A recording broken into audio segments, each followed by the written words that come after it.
After what seemed like years now, the battle between Xbox and PlayStation over Call of Duty has finally come to an end. Find out the terms of this monumental deal.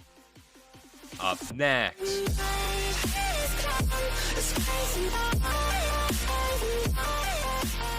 What up, guys? This is Kalo, and I'm here to give you the lowdown on all things gaming. And if you're new here, feel free to subscribe to this channel for weekly video game news content. Drop a like on the video, and welcome to the Level Up. So, before we get into today's story, I want to address the elephant in the room. Of course, you're not watching me right now, you're just listening to me.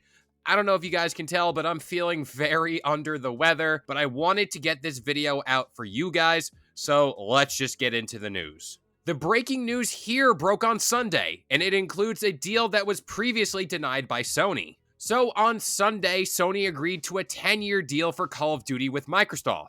Of course, Phil Spencer stating both sides agreed to a, quote, binding agreement to keep Call of Duty on PlayStation. The tweet continued, quote, "We are pleased to announce that Microsoft and PlayStation have signed a binding agreement to keep Call of Duty on PlayStation following the acquisition of Activision Blizzard. We look forward to a future where players globally have more choice to play their favorite games." Brad Smith, who is Microsoft's vice chair and president, also tweeted out, quote, "From day one of this acquisition, we've been committed to addressing the concerns of regulators, platform and game developers, and consumers. Even after we crossed the finish line for this deal's approval, we remain focused on ensuring that Call of Duty remains available on more platforms for more consumers than ever before." Now, keen-eyed viewers would note this deal here is very similar to that 10-year agreement between Microsoft and Nintendo. Sony, for the longest time throughout this merger debate, was the main holdout. Nintendo signed a deal right away. Nvidia seemed pretty damn happy to sign a deal that was offered to them, and we all know Sony just wanted to block the merger.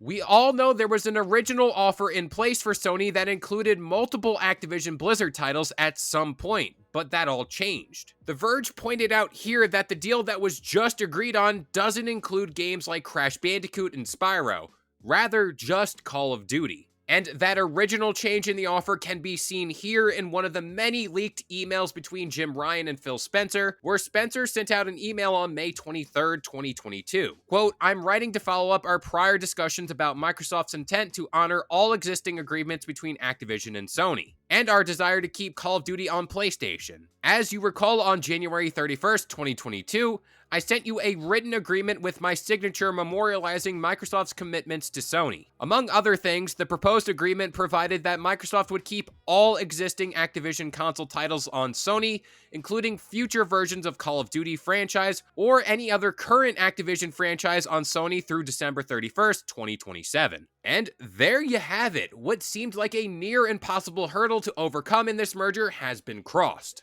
And Xbox has remained steadfast in their commitment to keep Call of Duty on as many platforms as they possibly can. And this deal is no different. But speaking on those other Activision titles real quick, I could be led to believe that those games will be taken on a case-by-case basis. But as per usual, I'm going to pass this question off to you guys. What do you guys think of the terms of this new deal? But that about does it here. I've been Kalo. I gave you the lowdown on all things gaming, and if you're new here, feel free to subscribe to this channel for weekly video game news content. Drop a like on the video, and this has been the Level Up.